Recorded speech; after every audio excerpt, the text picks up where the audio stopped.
Mahmoud Ezzat nommé à la tête de l'influente confrérie des frères musulmans en Égypte. Il remplace temporairement Mohamed Badi, arrêté la nuit dernière.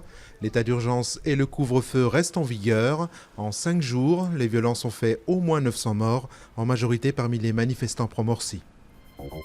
Pas de flambée des prix pour la rentrée scolaire 2013. Le ministère de l'Éducation avance le chiffre de 0,3%.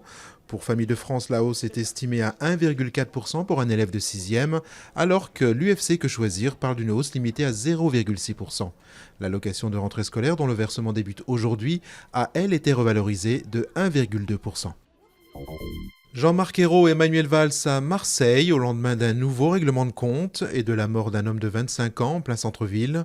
Le Premier ministre rendra visite au personnel d'un hôpital pour évoquer les problèmes de sécurité.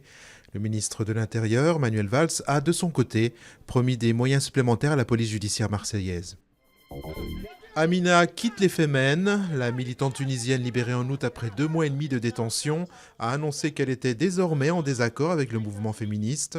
Elle accuse notamment ce dernier d'être islamophobe et d'avoir un système de financement opaque. La chasse aux billets est ouverte pour le Mondial 2014, un processus en 3 phases, uniquement sur Internet, afin d'écouler 3 millions de tickets. 3 catégories tarifaires ont été mises en place, plus une 4e, réservée aux citoyens brésiliens, avec des prix qui démarrent à 11 € pour certains matchs.